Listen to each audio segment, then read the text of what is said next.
bersama, Bapak.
Terima kasih Ibu, suaranya indah sekali.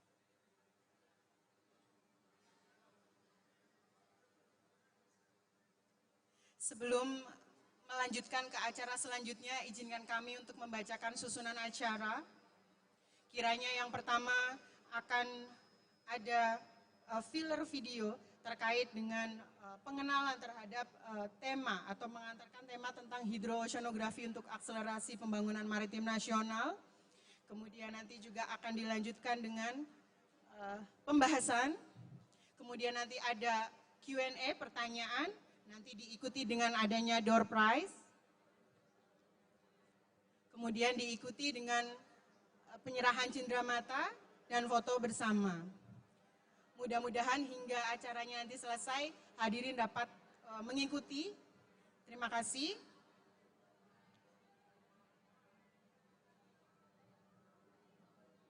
Selanjutnya adalah acara dari pemutaran filler video.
apa peran hidrooceanografi?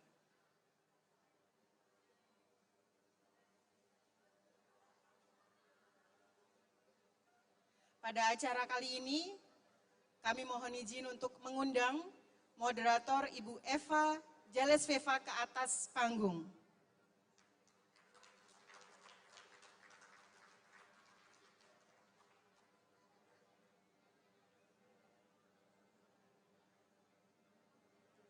Ibu Eva Jalesveva, selamat datang.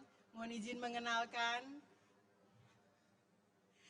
Ibu Jalesveva saat ini berprofesi sebagai presenter, profesional master of ceremony, singer, host, hingga moderator. Berbagai acara yang telah dipandu seperti Bola Kita UCT Sport, Soccer Lover Indosiar, program Daihatsu Master MNC Sport, Back to Back Indonesia Open 2021 MNC Sport, live match, dan berbagai macam acara yang lainnya. Terima kasih, Ibu. Silahkan acara kami serahkan kepada Bu Eva. Terima kasih. Terima kasih Mbak Yuslia. Boleh diberikan tepuk tangan dulu untuk Mbak Yuslia Anggraini. Luar biasa sekali. Sebenarnya saya agak grogi nih, malu dia. Di belakang dipampang nama saya. Assalamualaikum warahmatullahi wabarakatuh. Shalom, Om Swastiastu, Namo Buddhaya, dan salam kebajikan. Apa kabar semuanya? Mudah-mudahan semua dalam keadaan sehat ya, dan bisa mengikuti acara sampai nanti. Baik, langsung saja saya akan memanggil para narasumber kita yang sudah siap sedia dari pagi tadi. Yang pertama saya ingin memanggil kepada Profesor Widodo Setio Pranowo dari STTAL. Boleh berikan tepuk tangannya.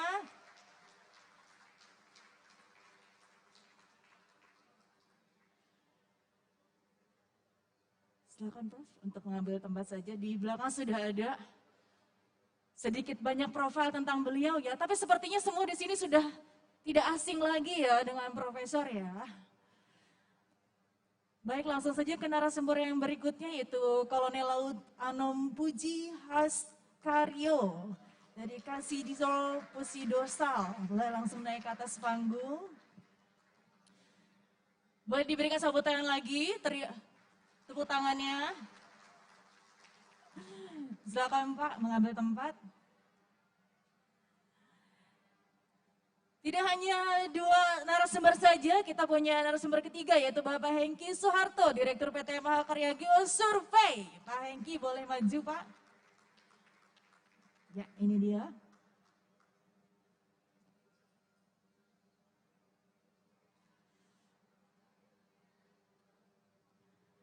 Kemudian ada Letkol Kapten Amin Nurdin. Maksud saya Letkol CTP, Dr. Amin Nurdin. Silakan Pak. Profilnya diisi Dir Topad. Dan yang terakhir yaitu ada Triton Wei, General Manager PT Hidronav Teknika Tama. Ini dia.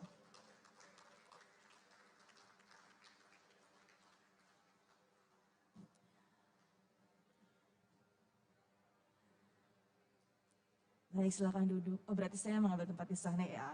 Baik, kalau begitu. Saya izin buka masker untuk keperluan acara ya. Oke, boleh diberikan tepuk tangan sekali lagi untuk para narasumber kita. Baik, Bapak-Bapak sekalian apa kabar?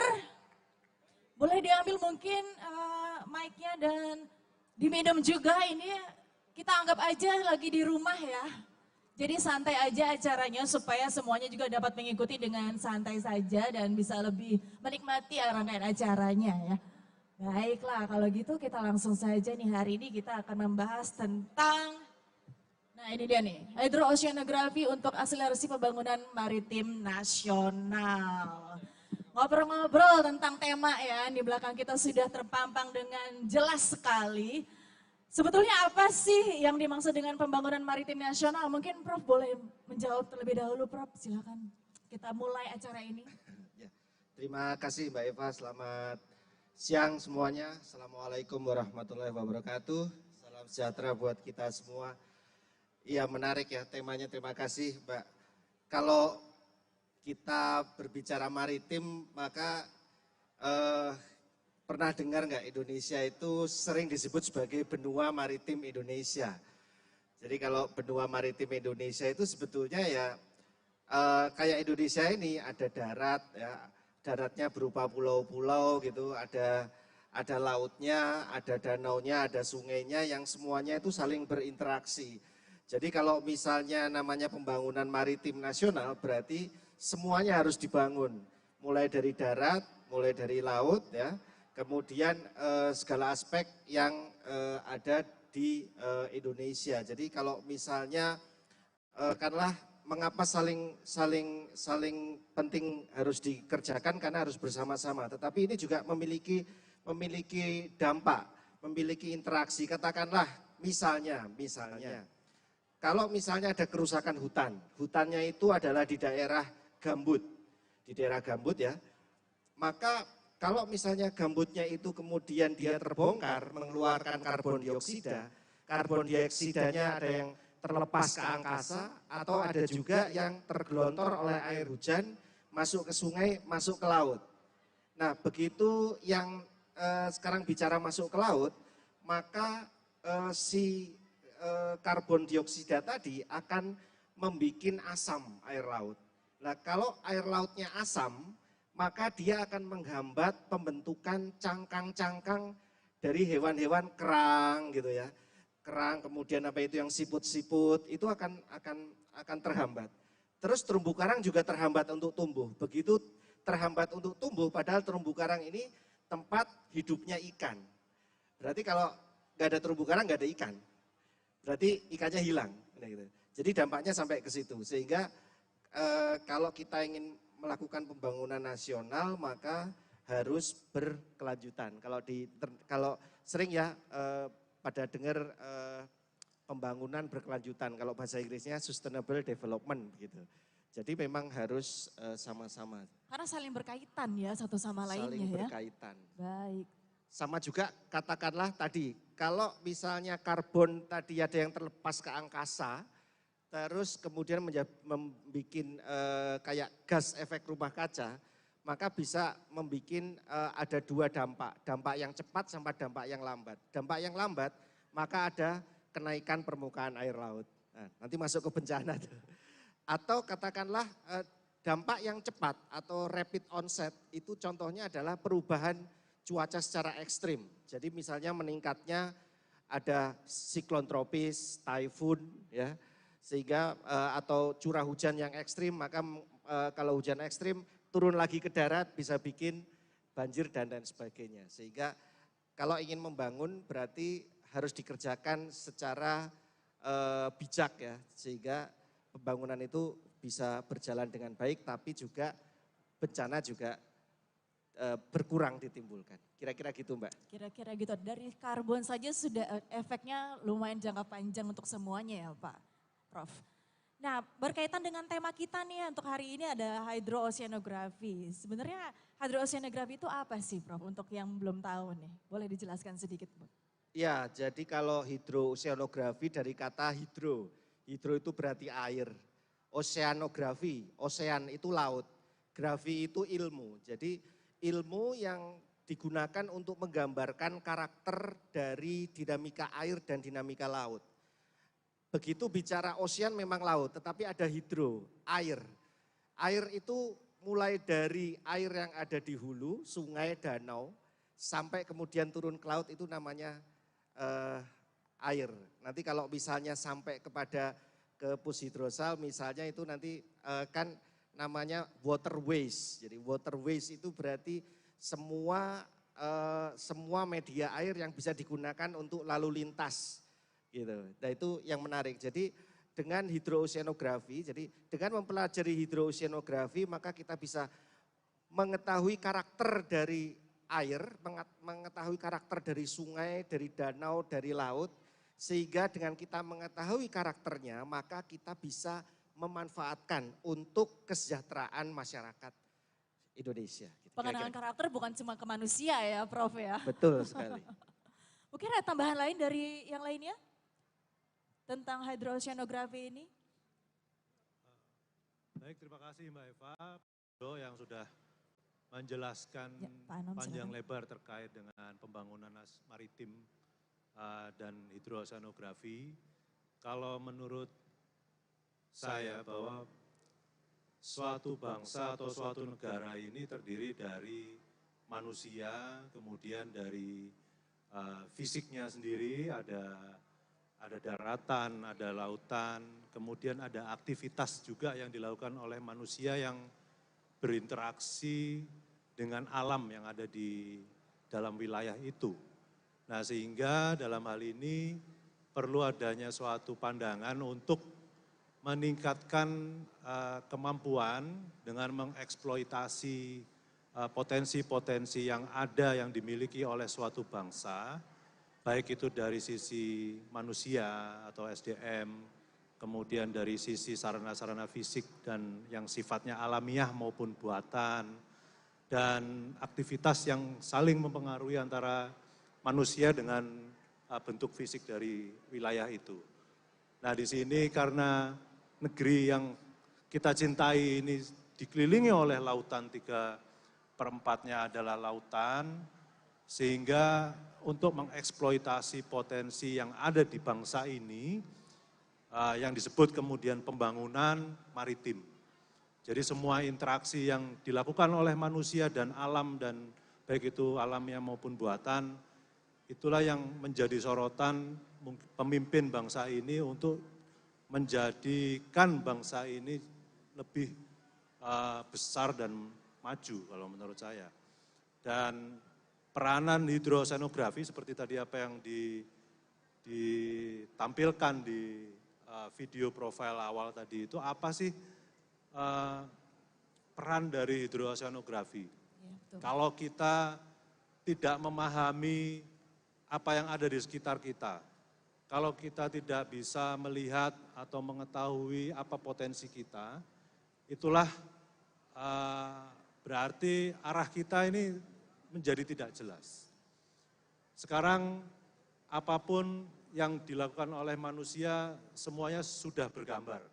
Dalam kehidupan sehari-hari kita bisa memanfaatkan teknologi sistem informasi. Kalau kita pergi bekerja misalnya, kita selalu buka aplikasi penunjuk arah, dan itu semua menggambarkan apa yang ada di sekitar kita, dan kita dengan mudah mencari potensi apapun atau hal-hal apapun yang kita inginkan.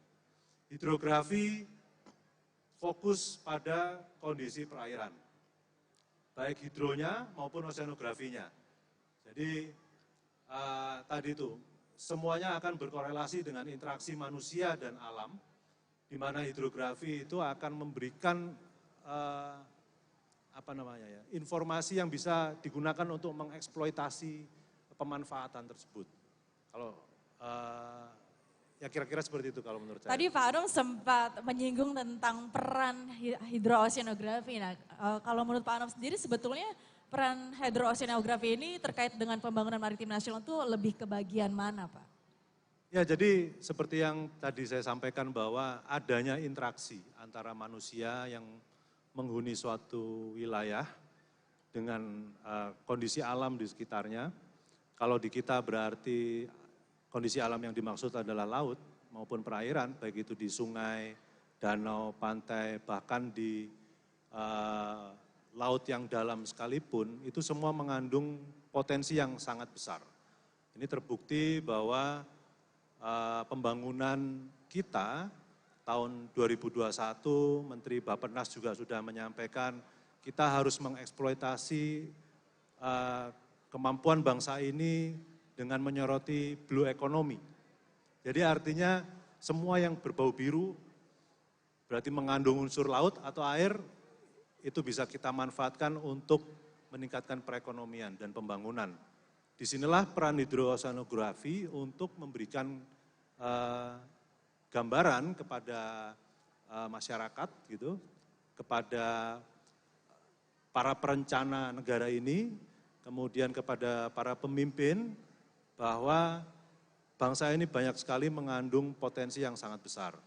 Disitulah kita atau TNI AL berusaha untuk memberikan gambaran melalui gambaran-gambaran spasial atau apapun yang memiliki informasi posisi gitu kan, dan digunakan oleh seluruh masyarakat yang ada di bangsa ini. Demikian juga tidak tertutup kemungkinan informasi tersebut digunakan oleh negara lain dalam hal transportasi logistik, karena tentunya negara kita ini sudah bukan hal yang tidak diketahui berada di persimpangan dua benua dan dua samudra. Semua kapal yang mengangkut logistik dari wilayah belahan bumi barat menuju ke timur atau sebaliknya selalu melintasi perairan Indonesia. Dan tentunya itu akan memberikan kontribusi yang besar bagi perekonomian. Mereka tidak akan terjamin keamanannya apabila kita tidak memberikan gambaran yang akurat kepada kapal-kapal itu pada saat melintas. Dan tentunya juga perekonomian didukung dari sektor pariwisata, dan mengingat kondisi geografis kita yang berada di Ring of Fire, jadi ada potensi kebencanaan, di sisi lain itu juga memberikan kesuburan tanah di Indonesia, tapi juga memiliki resiko bencana yang cukup besar, dampak tsunami, kemudian gempa bumi, gunung meletus, dan luasnya perairan Indonesia juga tidak menutup kemungkinan banyak menjadi tempat suatu kejadian kecelakaan di perairan, di mana juga itu menjadi sorotan pemerintah, termasuk juga TNI, dalam rangka untuk memberikan respon tanggap bencana atau tanggap darurat. Kira-kira seperti itu Mbak Eva. Berarti tadi ada kaitannya dengan pertahanan dan keamanan negara kita ini ya Pak ya? Betul sekali, betul. Terus kaitannya untuk Hankam sendiri bagaimana Pak dari... Baik, jadi kaitannya dengan Hankam bahwa TNI menjalankan fungsi-fungsi atau tugasnya melalui operasi militer perang dalam rangka menghadapi ancaman-ancaman yang bersifat militer, dan juga TNI melaksanakan operasi militer selain perang untuk memberikan dukungan-dukungan kepada pemerintah atau menghadapi ancaman yang sifatnya tidak berupa militer. Salah satu ancaman yang tidak berupa militer, bukan militer, adalah kebencanaan, salah satunya. Di situ melalui tugas operasi militer selain perang, TNI diharapkan dapat memberikan respon yang segera dalam rangka mendukung pemerintah, baik pemerintah pusat maupun pemerintah daerah dalam memberikan penyaluran bantuan, kemudian recovery untuk pasca bencananya dan sebagainya. Jadi tentunya secara kontribusi TNI dalam pembangunan nasional ini bisa dirasakan langsung maupun tidak langsung. Demikian Mbak.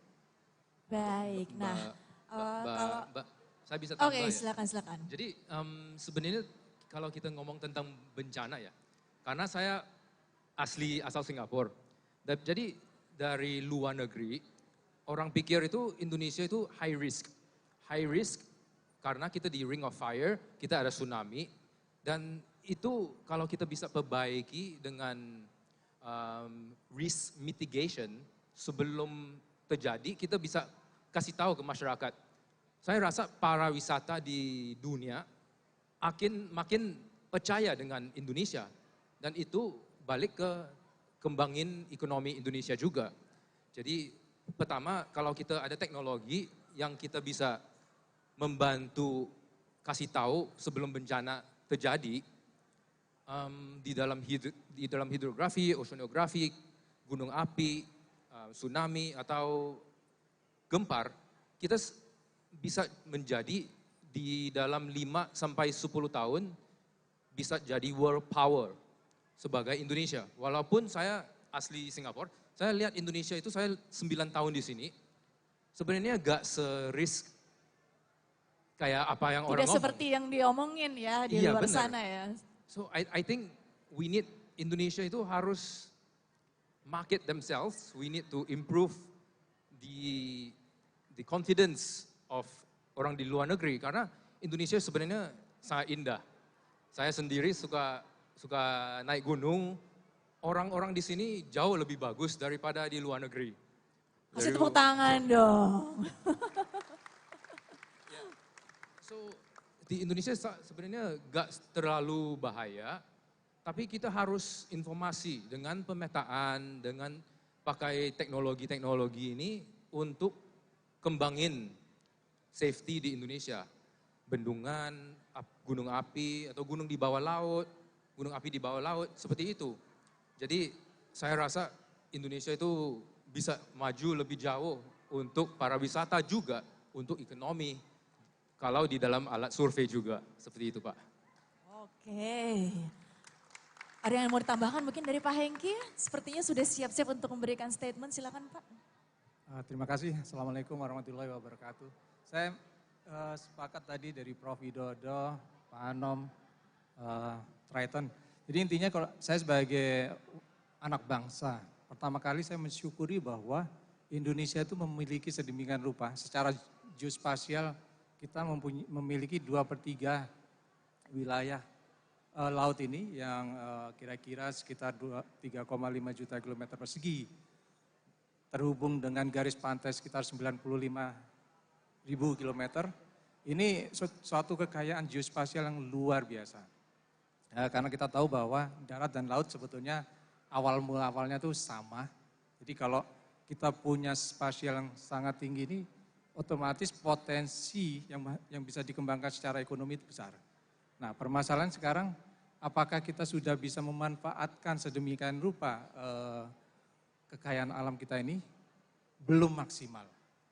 Kalau boleh saya katakan belum maksimal. Seharusnya kita jauh lebih dari ini. Dan ini bukan masalah kita komplain atau gimana. Ini yang ingin saya sampaikan bahwa kita mulai dari diri kita sendiri. Dan kebetulan kami berada di industri laut ini dari awal 2000-an. Kalau ditambah dengan saya sebelumnya bekerja di industri ini dari tahun 92, udah sangat panjang. Tapi perkembangan ini dibandingkan dengan negara lain masih sangat jauh. Nah, pertanyaannya kenapa? Nah, ini yang ingin kami sampaikan ke stakeholder, salah satunya juga dari TNI AL, bahwa potensi ini harus dikembangkan dengan pertama memang mimpi. Kita sudah memiliki mimpi yaitu visi negara maritim. Sudah ada. Kemudian misi dan programnya apa?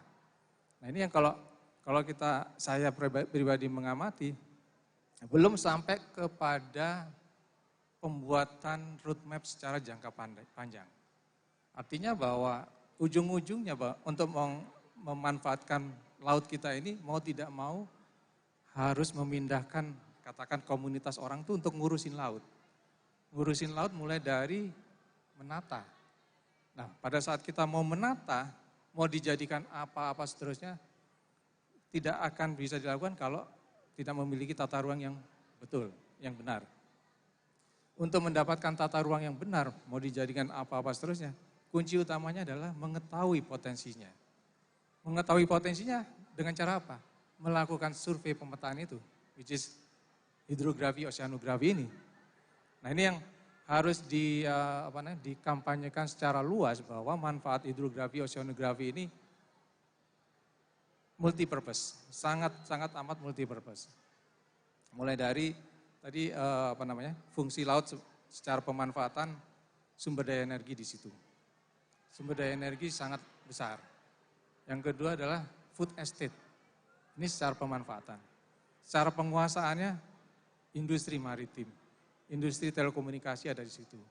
Logistik, layaran seterusnya. Luar biasa. Nah ini yang perlu duduk bareng menata ini sedemikian rupa, tapi ujung-ujungnya adalah kebutuhan untuk jasa hidrooceanografi adalah sesuatu yang mandatori untuk bisa kita membuat satu master plan. Nah ini master plan akan bisa terwujud dengan perhatian bersama khususnya stakeholder yang ada di pemerintahan. Karena ini ada judul akselerasi, mau tidak mau dari apa yang ada sekarang ini sebetulnya kita Indonesia ya, sudah memiliki data yang sedemikian rupa banyaknya. Cuman masalahnya masih sangat sektoral. Nah ini kalau saya nggak tahu, saya tidak bicara politik. Kami misalnya di industri pemetaan ini hampir tiap hari menghasilkan peta laut. Kami mengamati oceanografi kontinu 2 tahun dari kedalaman 0 sampai 1.600 meter. Ini sebetulnya data yang sangat amat bermanfaat kalau bisa kita manfaatkan dengan maksimal. Artinya kita nggak tahu ini yang punya data siapa. Ini karena memang sektoral tadi itu yang bisa dilakukan adalah mengimplementasikan apa yang sudah dicanangkan selama ini dengan policy satu data. Kita punya kementerian, lembaga negara yang mereka memiliki data-data semacam ini. Tinggal ada satu leader di sini dari sektor pemerintah yang bisa mengkolek data itu dan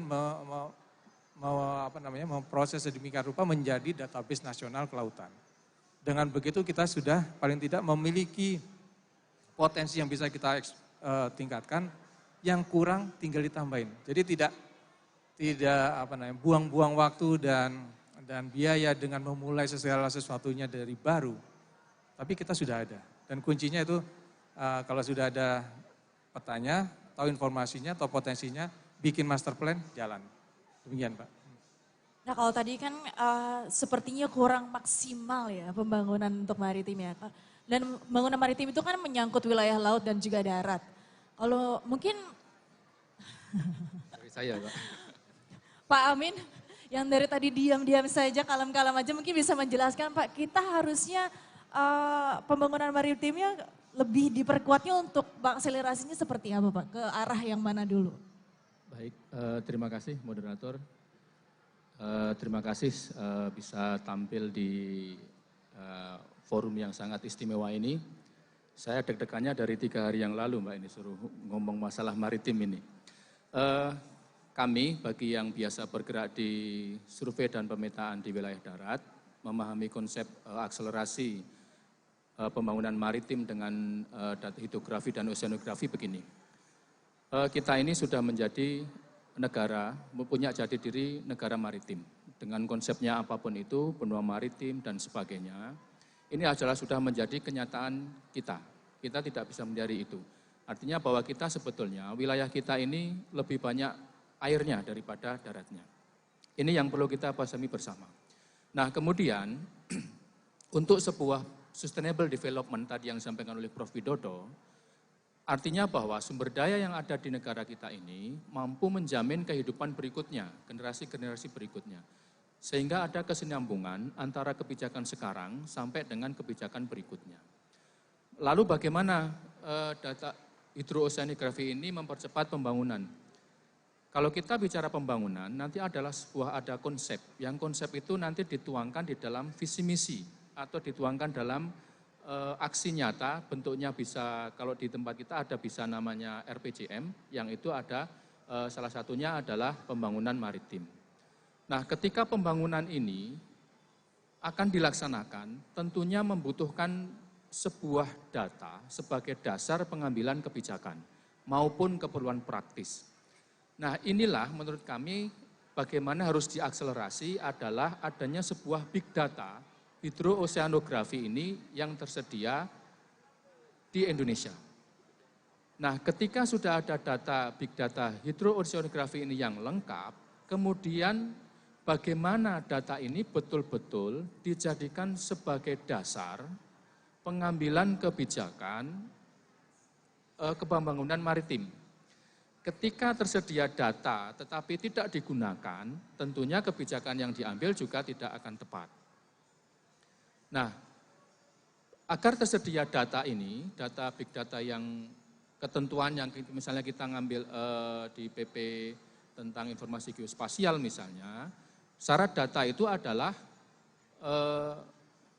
terkini, akurat, dan dapat dipertanggungjawabkan.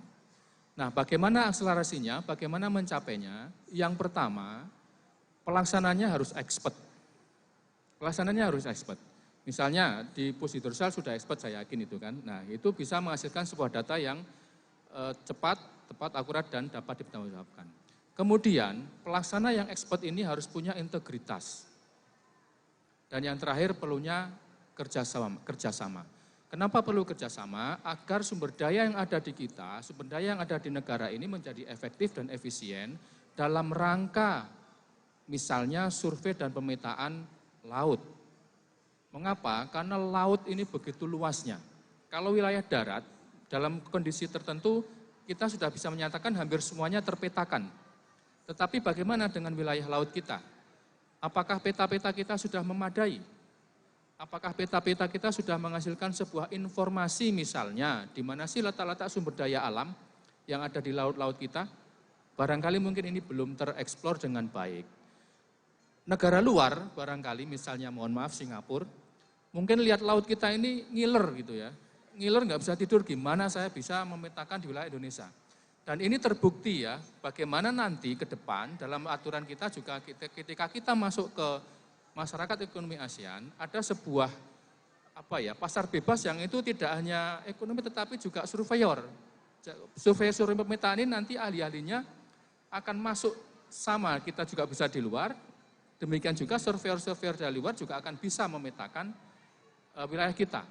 Nah ini tidak akan ada habisnya kita memetakan laut ini. Apalagi kalau bicara hidro itu tidak hanya laut. Semua sistem air yang ada di bumi masuknya hidro.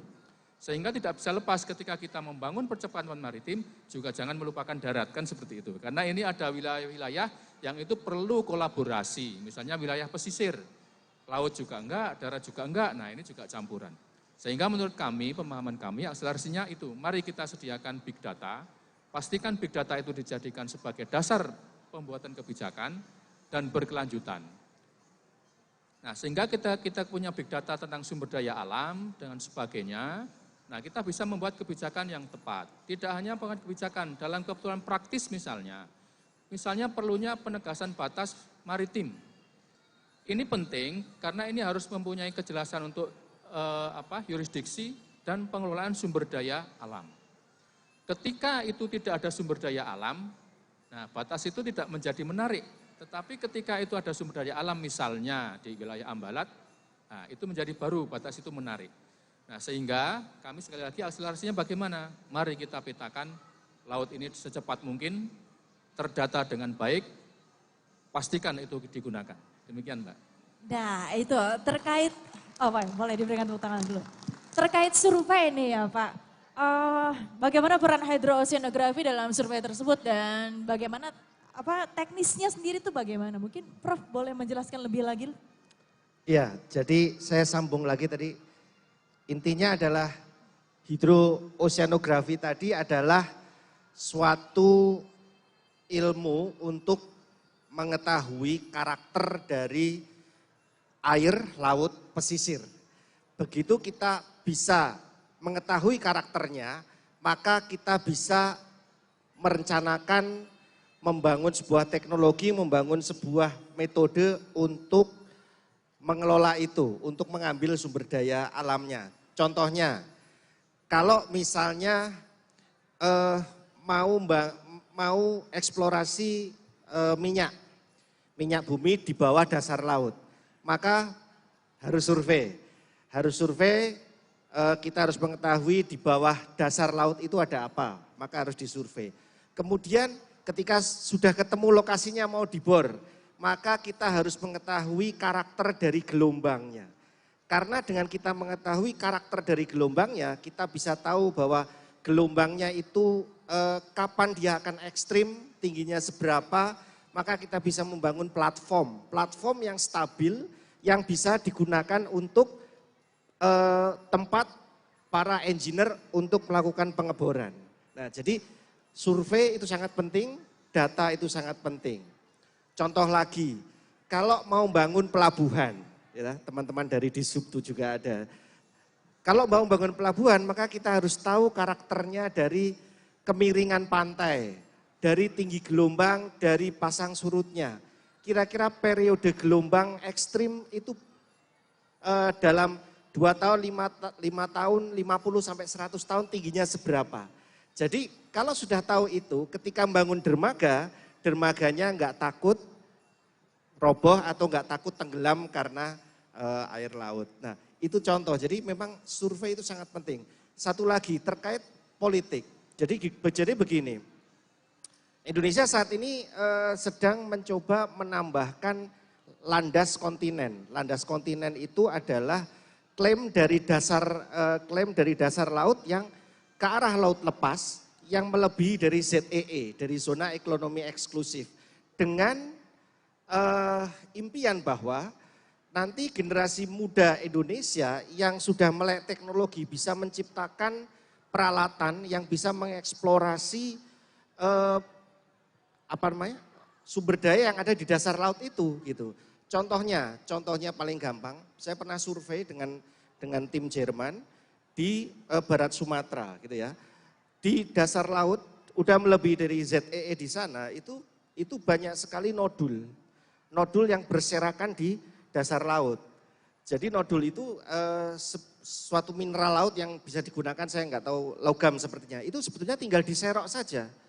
Tapi kalau misalnya kedalamannya lebih dari katakanlah 7 kilo, 5 kilo, bagaimana teknologi yang bisa dibikin gitu. Tetapi udah ada beberapa negara yang sudah mengkampling.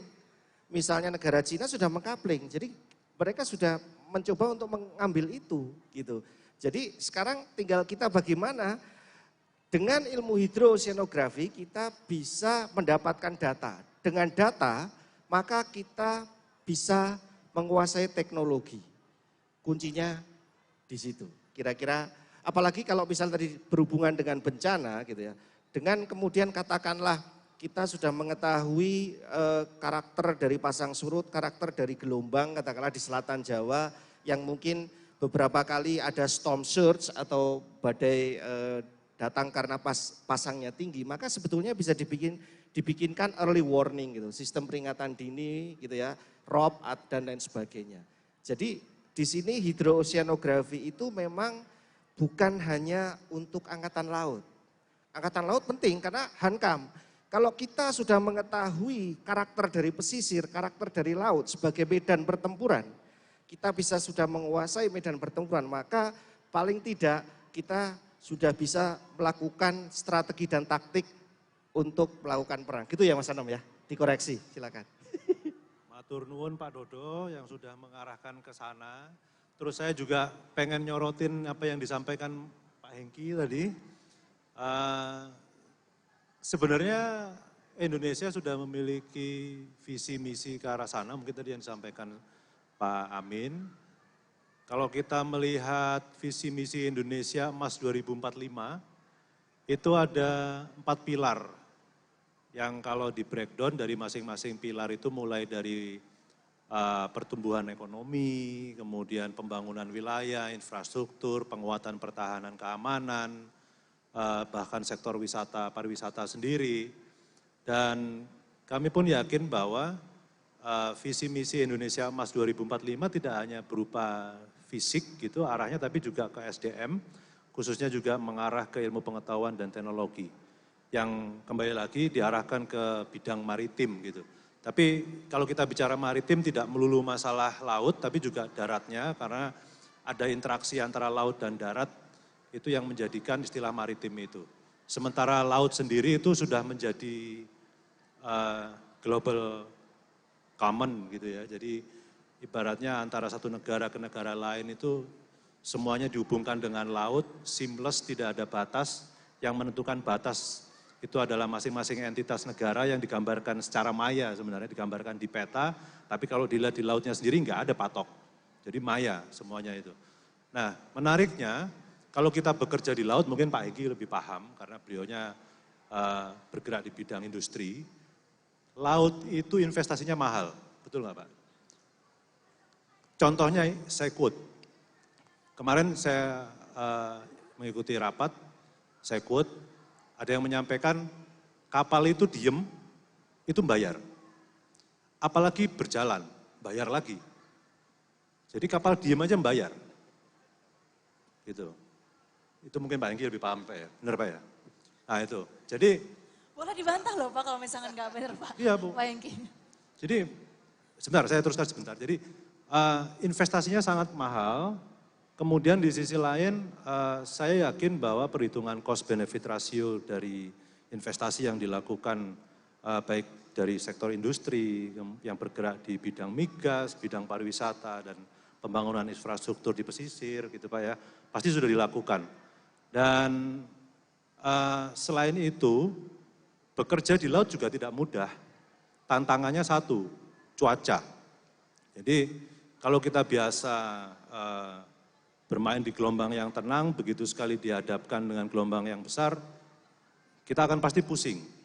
Dan kami di Pusidrosal juga melaksanakan kegiatan yang dikolaborasikan dengan rekan-rekan dari kementerian lembaga, universitas atau perguruan tinggi, termasuk sektor industri Pak, terkait dengan bagaimana kita mengidentifikasi potensi laut kita.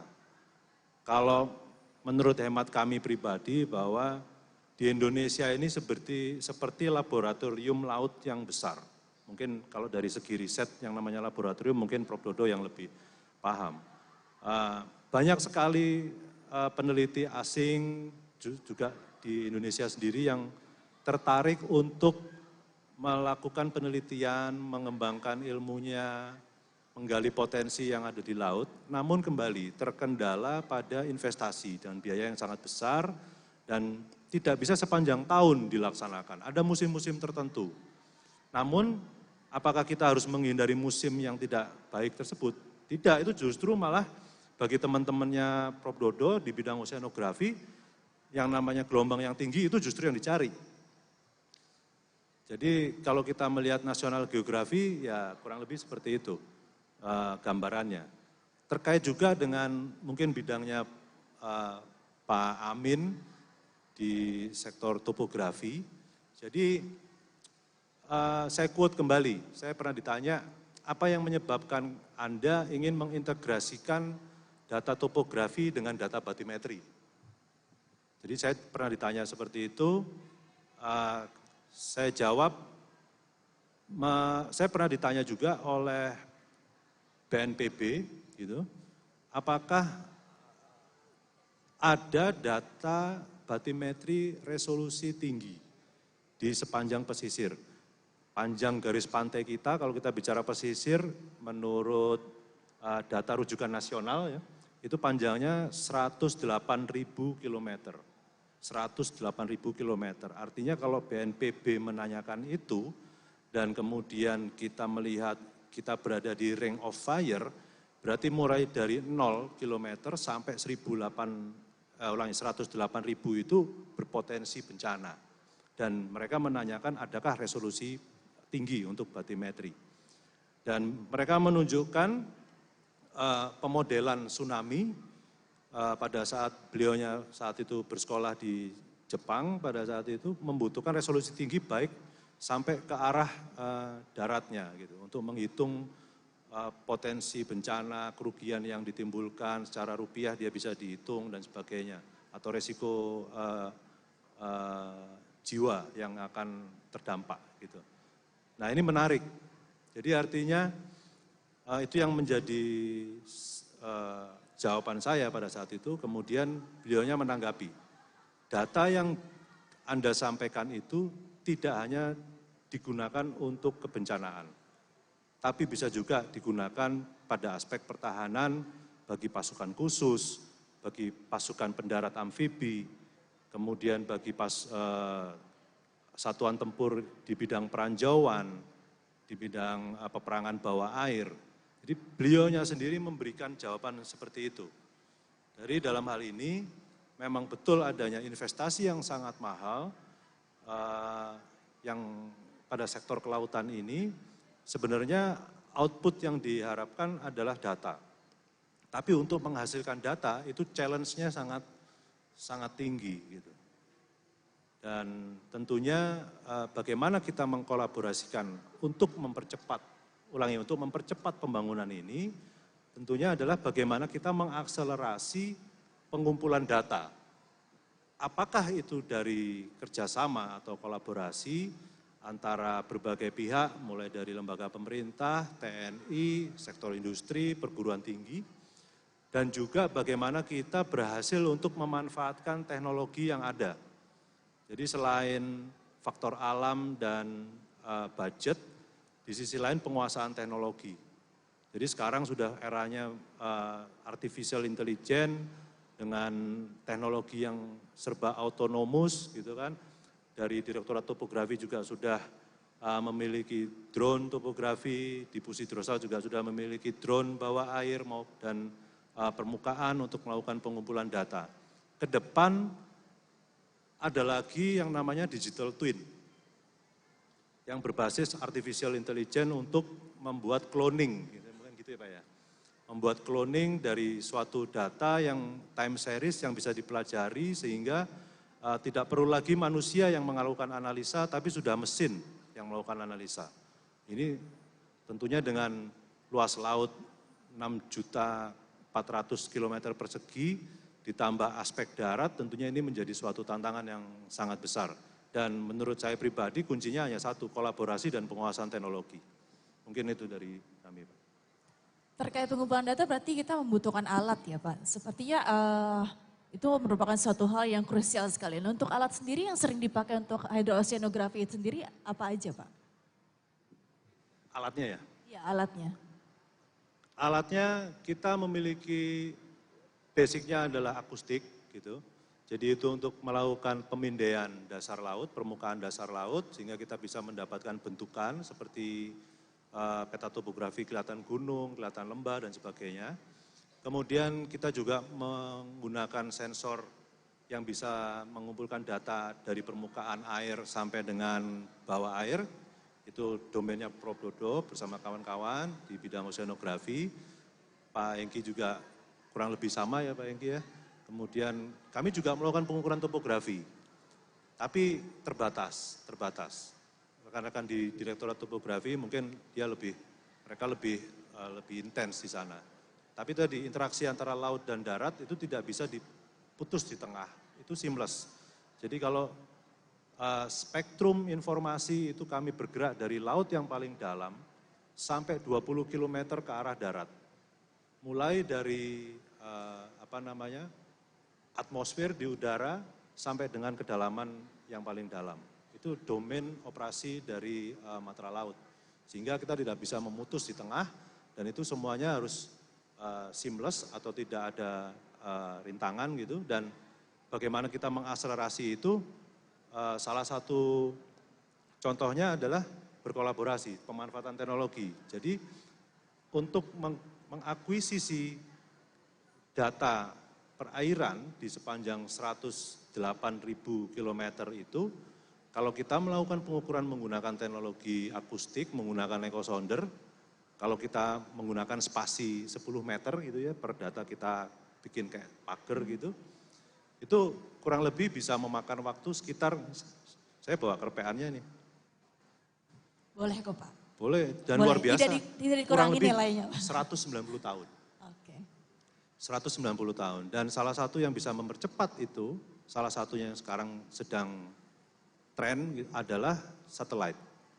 Jadi bagaimana kita teknologi satelit untuk mengekstrak data kedalaman. Itu salah satu yang digunakan di Pusidrosal. Dan itu bisa dikolaborasikan juga dengan Direktorat Topografi dalam rangka percepatan informasi yang lengkap.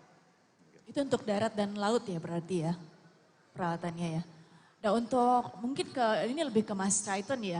Untuk peralatan sendiri apakah itu banyak yang diproduksi di dalam negeri atau di luar negeri? Atau apakah dari produksi anak bangsa sendiri ada berapa persen yang digunakan untuk peralatan ini? Sebenarnya sampai saat ini TKDN-nya masih dikit. Tapi apa yang TKDN dari Indonesia itu untuk SDM. Itu sangat penting karena dari manufacturer itu dia itu kasih transfer of knowledge ke distributornya. Jadi itu sangat penting pas kita ambil keputusan mau ambil dari perusahaan ini atau ambil dari perusahaan ini. Karena pernah jual itu banyak orang overlook. Terlalu dia pikir wah saya bisa lakuin sendiri lah. Tapi balik ke tadi Pak Anom bilang, kalau kapal berhenti atau jalan itu biaya tetap. Biaya kru, biaya bensin, dan biaya standby, docking. Jadi kalau kita stuck di lapangan, kita tidak bisa hubungin yang jual, hubungin orang manufacturernya juga gak bisa hubungin, itu sangat downtime-nya sangat gede dan return-nya lebih daripada apa yang kita hemat kalau kita beli dari distributor yang tidak ada training atau after sales yang bagus. Makanya motor kita itu Hydronav itu always insist on the best. Jadi kita sama users di lapangan, itu kita semua di kantor kita hampir semua surveyor. Jadi dia paham pain point-nya, kesulitan di lapangan, kalau alat itu gak bisa jalan, pusing seperti apa. Jadi ya itu yang paling penting. Tadi Pak Widodo juga bilang, survei itu fundamental. Jadi kayak gedung. Kalau fundamental kita itu udah jelek, gedung itu gak bisa berdiri lama. Sekali gempar pasti jatuh.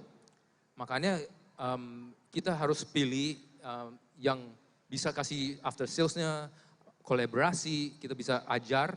Makanya SDM itu, saya selalu diskusi sama teman saya Pak Hengki ini, tentang refresh training. Karena tim-tim di lapangan itu rolling. Gak 2 tahun pindah, 2 tahun pindah. Jadi kita harus jadi supplier, jadi manufacturer, itu kita harus kasih mereka refresh training, dan saling berkomunikasi. Seperti itu. Kalau SDM-nya? SDM kita sendiri di sini, kita banyakkan teknisi kita kirim ke luar negeri, ke Cina, ke Amerika untuk latihan. Jadi setelah mereka latihan, mereka di sini balik pakai bahasa Indonesia untuk ajar tim di Hydros, atau di Topat, atau Postdik, atau STTAL. Itu yang paling penting, karena kalau kita undang orang dari luar negeri datang ke sini, ya saya bahasa Inggris, orang nggak paham bahasa Inggris juga, ya percuma gitu. Kayak ayam sama bebek lah gitu, seperti itu. Iya betul-betul. So, fokus kita itu untuk SDM itu sangat penting. Alat secanggih apa, kalau kita nggak bisa pakai dengan baik, itu percuma. We need to maximize the value of the equipment. So, itu tujuan kami untuk ke depan, teknologi-teknologi itu bukan cuma multi-beam echo sounder, bukan cuma GPS, itu lebih ke AR, AR, augmented reality, sama untuk big data.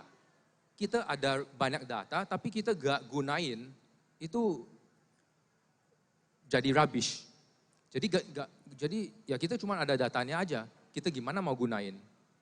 Jadi intinya teknologi ini dibangun untuk membantu para SDM ya, bukan untuk replace ya.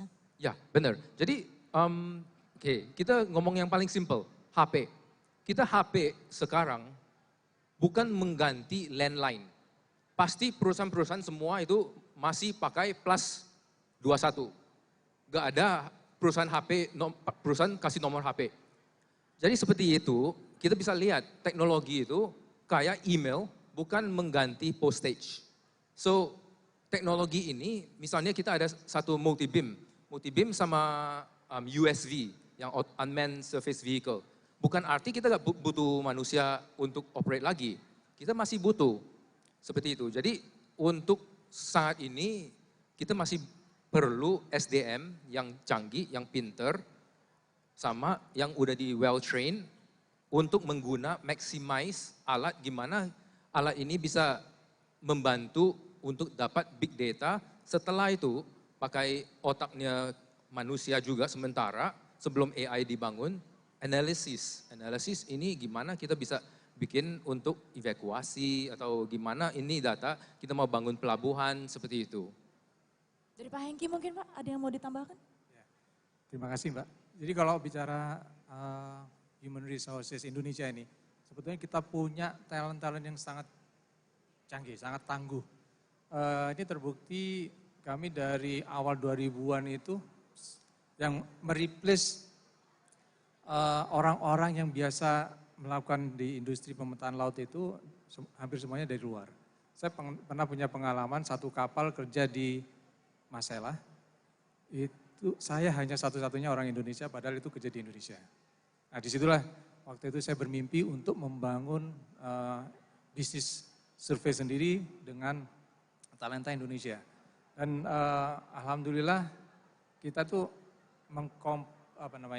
mengambil dari alumni universitas hampir se-Indonesia ini, kita berikan kesempatan untuk belajar, kita train mereka, dan umumnya nih dalam 2 tahun tuh mereka wisuda lagi. Jadi wisuda dari kami dan mereka tuh bisa leluasa sekarang bekerja di mana-mana. Dan kebetulan kondisi geopolitik saat ini di mana negara lagi fokus ke perang Rusia sama Ukraine ini, kebutuhan survei di Afrika, di Middle East, di Eropa yang biasanya disuplai dari Rusia itu digantikan oleh orang Indonesia. Jadi kami ini pelaku industri dalam negeri sebetulnya kami juga kesulitan mencari personel dari Indonesia sekarang. Karena umumnya mereka willing to go overseas dengan gaji yang luar biasa. Ya memang kalau Farel bilang orang iso dibanding-banding ke itunya. Jadi ya ini sebetulnya wujud bahwa di dunia sana mereka tuh sangat membutuhkan aktivitas ini. Karena ya kita bayangkan mungkin bagaimana dulu negara-negara kolonial, katakan mau Inggris, Belanda, Portugis, mereka berani keluar negaranya sampai ke Indonesia, Afrika semua pulang bawa pampasan yang sifatnya luar biasa dan membuat mereka itu makmur. Artinya mereka melakukan exploration pada saat itu, mereka melakukan survei saat itu. Kebayang bahwa kalau benar Pak ya, kalau peta-peta kita tuh di peta navigasi dulu berapa tahun yang lalu masih ada yang masih hasil dari survei Belanda.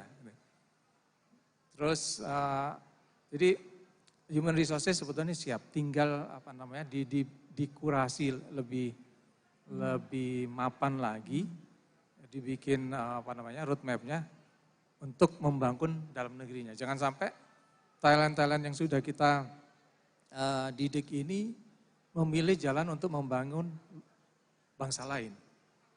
Terima kasih. Sepertinya biasanya seperti itu ya Pak ya. Kita sebetulnya masih banyak sekali yang ingin dibincangkan, tapi sepertinya saya ingin memberikan kesempatan untuk audiens yang ada di sini untuk memberikan pertanyaan kepada para narasumber kita. Boleh mungkin saya berikan kesempatan kepada audiens. Silakan langsung tunjuk tangan saja untuk yang mau bertanya, nanti teman kita yang akan memberikan mic-nya untuk Anda melakukan pertanyaan kepada siapa saja yang ada di atas sini. Silakan.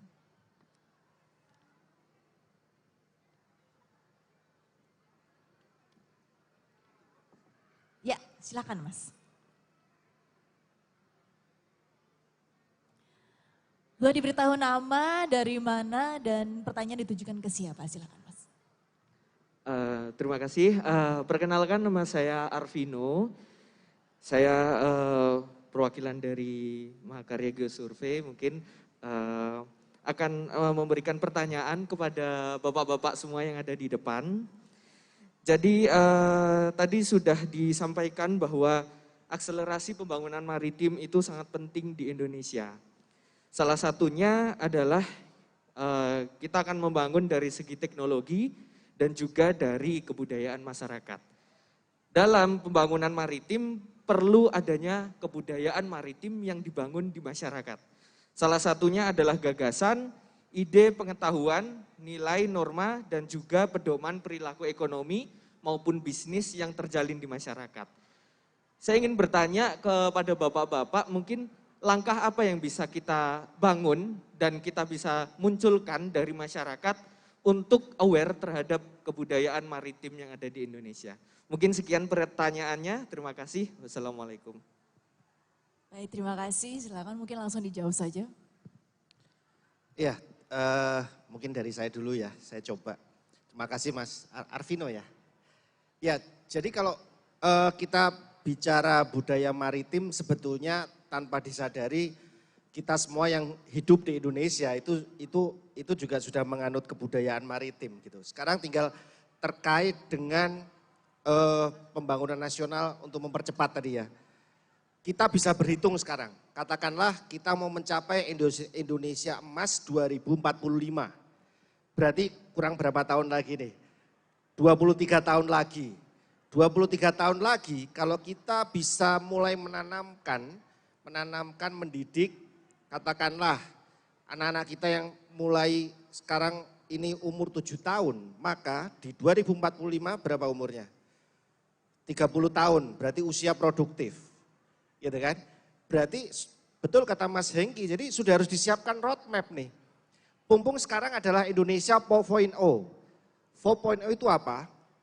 Satu, big data tadi seperti yang dibilang Mas Triton tadi. Big data. Yang kedua apa? Internet of Things. Yang ketiga apa? Artificial Intelligence. Mas Anom tadi sudah men-state. Yang keempat adalah robotik. Kita bisa lihat bahwa generasi sekarang ini itu otaknya otak coding semua.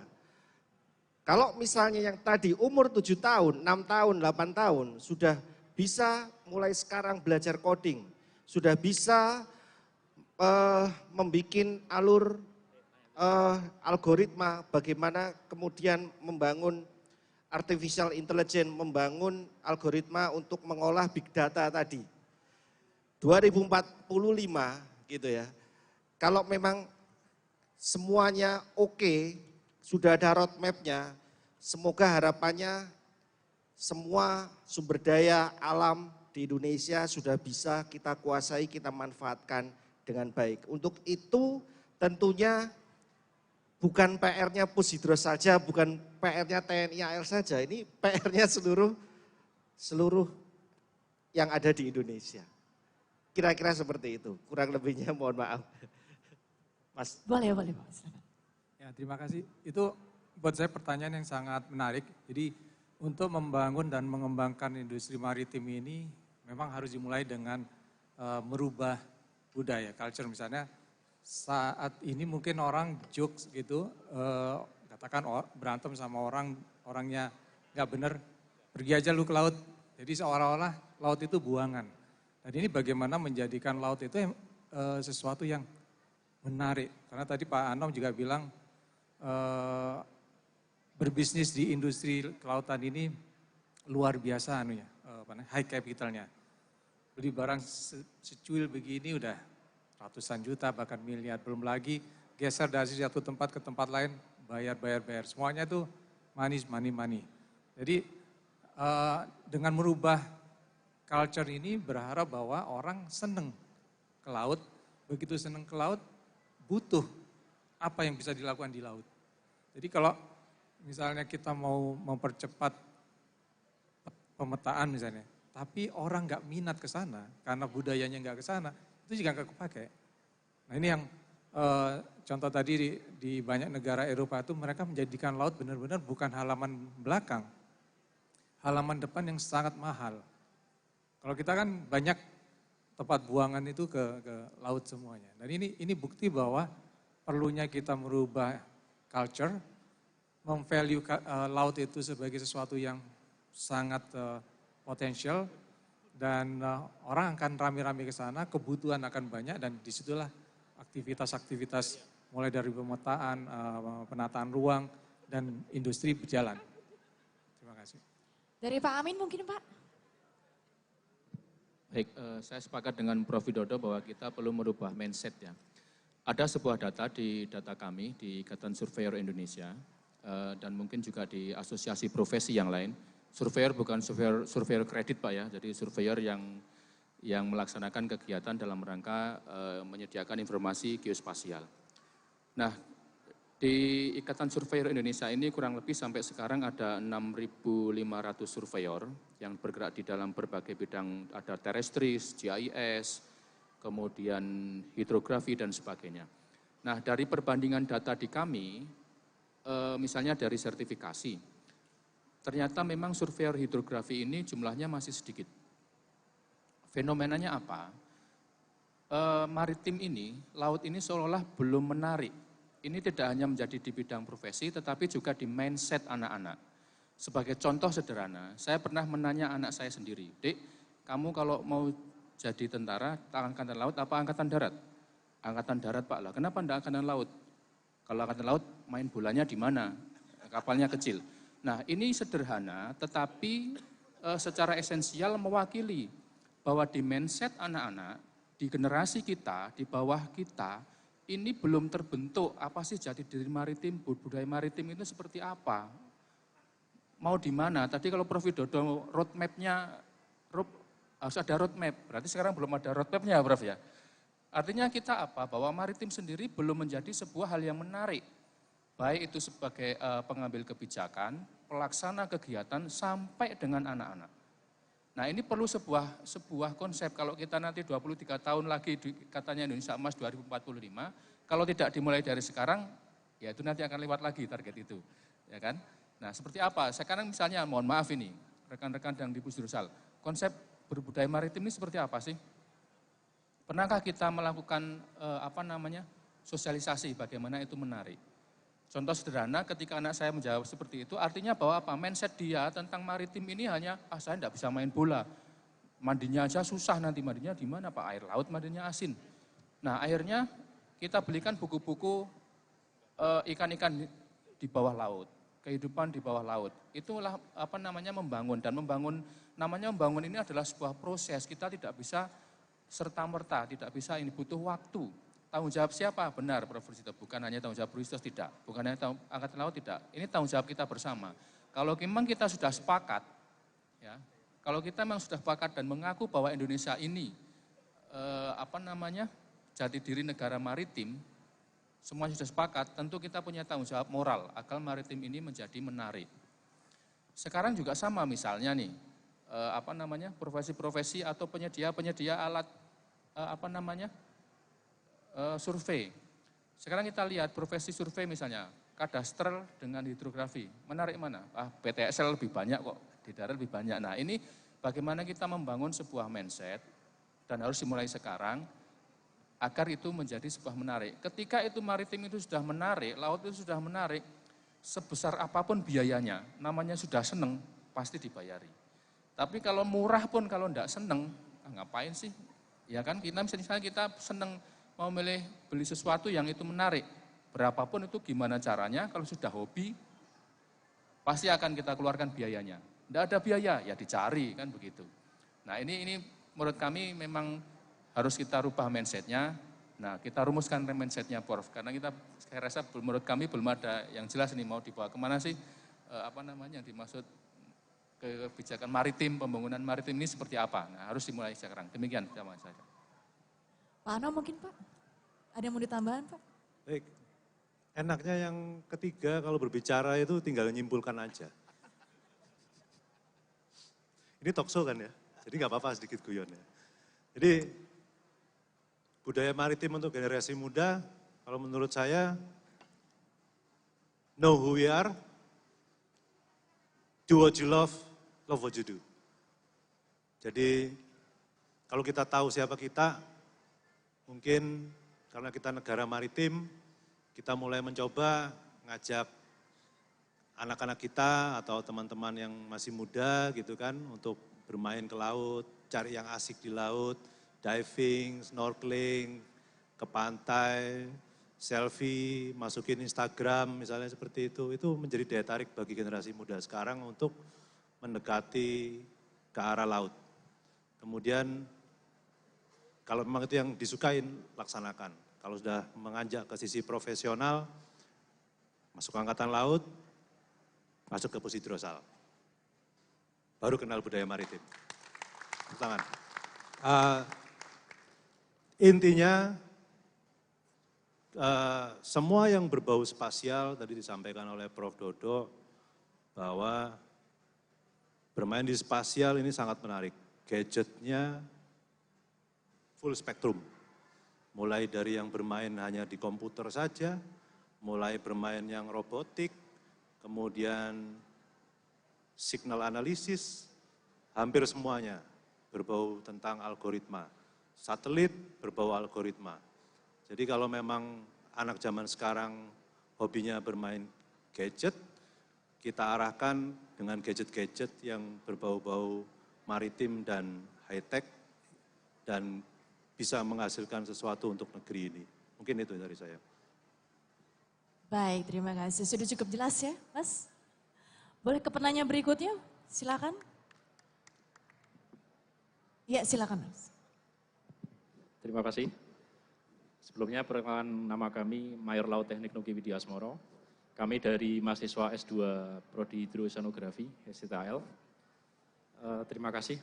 Kami tadi tertarik dengan pelaku industri terkait dengan teknologi industri yang mungkin akan menjadi metode untuk pengambilan data atau visualisasi data, yaitu AR dan VR. Mungkin bisa dijelaskan dari pelaku bisnis, Pak Hengki atau yang lainnya. Perkembangannya seperti apa Pak sekarang Pak? Perkembangan teknologi tersebut untuk di dunia maritim Pak. Apakah itu bisa dijelaskan secara detail Pak? Kemudian yang kedua, tadi berkaitan dengan adanya peluang untuk mahasiswa. Mahasiswa dari kelautan atau oceanografi dilatih oleh perusahaan Pak Hengki. Apakah diberi kesempatan juga untuk kami dari mahasiswa STL diberikan pelatihan juga oleh Pak Hengki. Terima kasih Pak. Baik, terima kasih.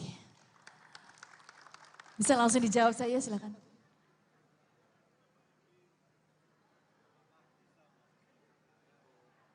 Oke, terima kasih Pak. Kita sebetulnya sangat terbuka untuk ke semua perguruan tinggi atau apapun juga yang berminat masuk ke industri atau mungkin yang dari STAL ingin juga memperluas pengalaman dan kemampuan, kami terbuka. Kita setiap saat itu ada internship, ada kerja praktek, tugas akhir. Kami bukan yang birokrasinya kayak gimana, kita simple saja dan kita welcome. Terima kasih. Oke, baik. Sepertinya ingin sekali kita melanjutkan perbincangan ini, namun waktu jua yang sangat singkat. Mungkin ada yang mau disampaikan terlebih dahulu dari masing-masing narasumber sebelum kita mengakhiri acara bincang-bincang ini. Silakan mungkin dari Prof dulu, Prof. Ya, jadi mungkin sebagai closing remark ya. Jadi sekali lagi hidrosonografi itu adalah milik seluruh rakyat Indonesia.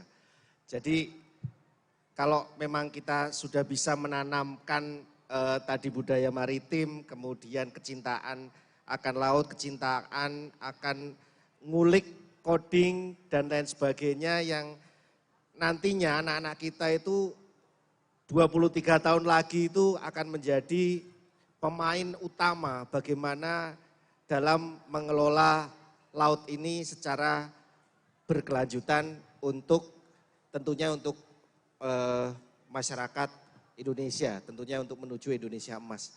Kira-kira seperti itu. Terima kasih Pak. Terima kasih Prof. Mungkin ada Pak Anom, silakan Pak. Baik, terima kasih untuk closing dari saya.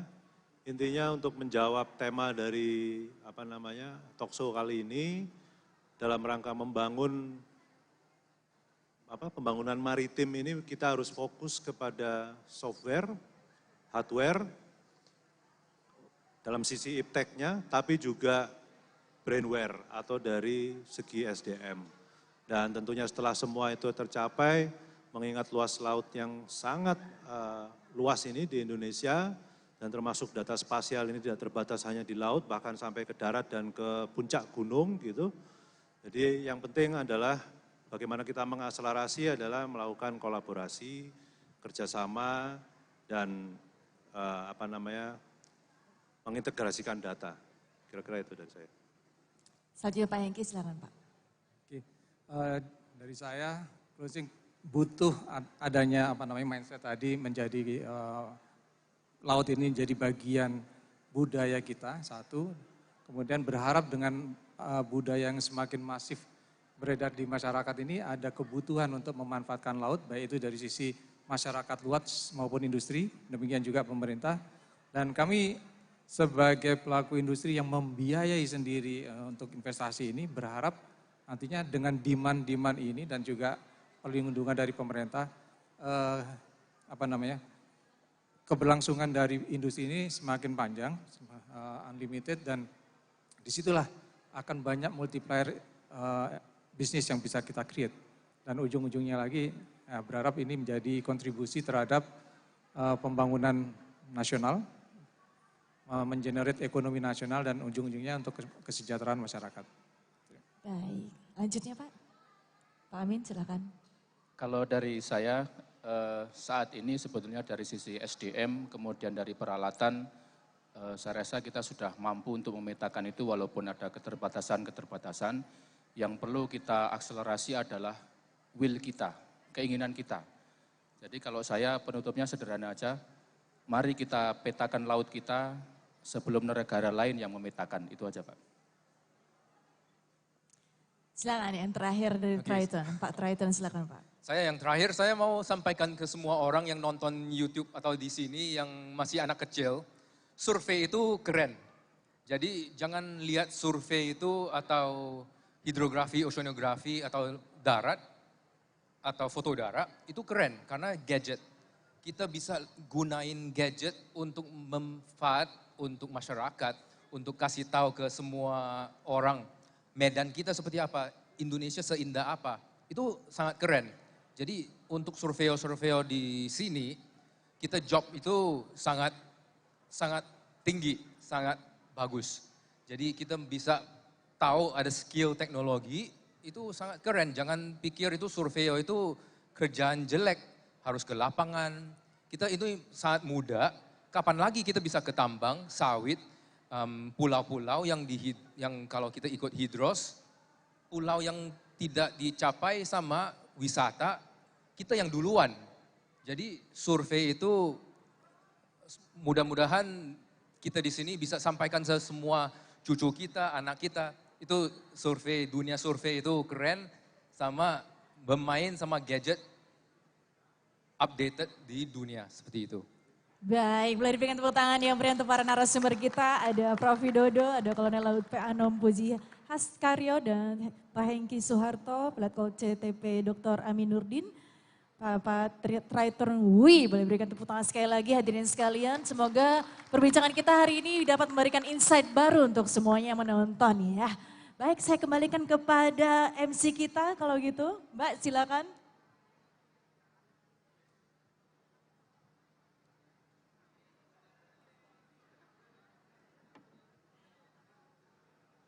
Terima kasih Ibu. Diskusi yang sangat menarik sekali. Kami mohon izin kepada Direktur PT Hidronaftika Tama untuk menyerahkan cindramata kepada seluruh bintang tamu kita, berikut juga kepada moderator kita, kepada Bapak Arya kami persilahkan. Mohon izin Bapak.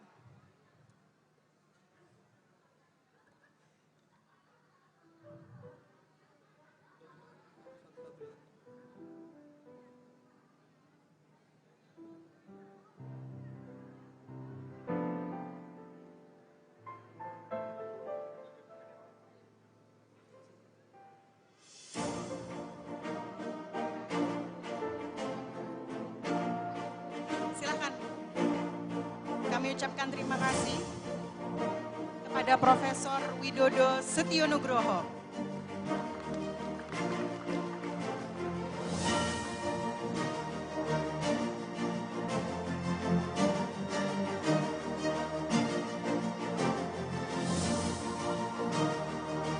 Kami ucapkan terima kasih kepada Kolonel Anom Puji Haskaryo.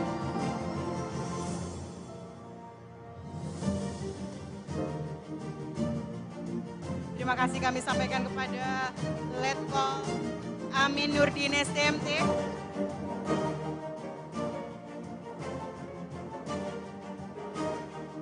Terima kasih kepada Bapak Triton Wi.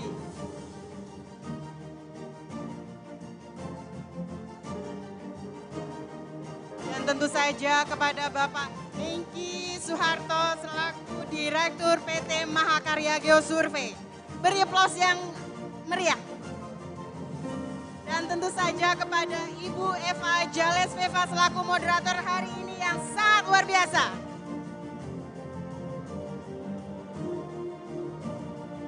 Terima kasih, kami mohon izin untuk mengabadikan momen ini.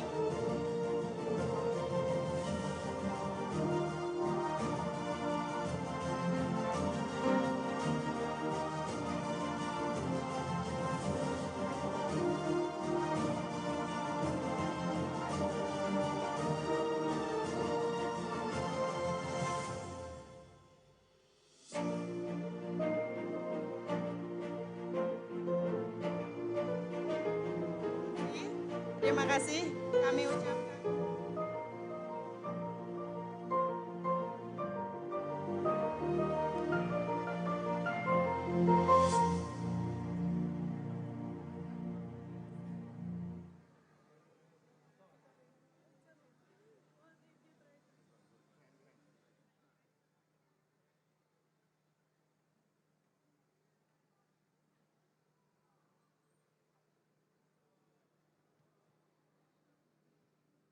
Kami mempersilahkan kepada seluruh narasumber dan juga moderator untuk kembali ke tempat duduknya masing-masing.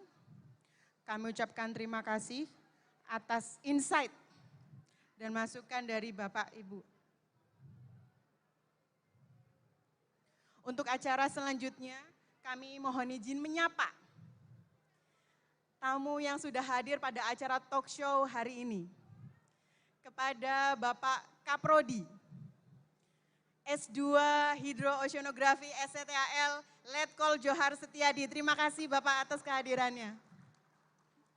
Kami juga ingin menyapa kepada siswa Pusdik Hidros dari Disnaf kelas 1 Indonesia. Terima kasih Bapak. Kami juga mengucapkan terima kasih kepada Bapak Kadiswera Nautikas. Tentu saja kepada Bapak Kolonel Gunawan selaku Kadisinfo atas waktu dan kesempatannya Bapak. Mungkin langsung saja kepada acara selanjutnya adalah lagu Bagimu Negeri. Kami kembali sekali lagi mengajak Bapak sekalian untuk berdiri. Kita bernyanyi bersama lagu Bagimu Negeri. Terima kasih.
Terima kasih Bu.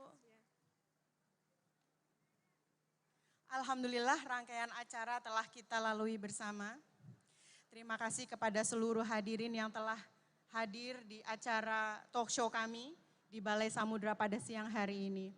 Kami selaku MC Yuslia Anggraini dari PT Hidronaf mengucapkan terima kasih yang sebesar-besarnya kepada seluruh hadirin. Kami berharap pada kesempatan yang lainnya kita bisa bertemu kembali. Kami izin undur diri. Assalamualaikum warahmatullahi wabarakatuh.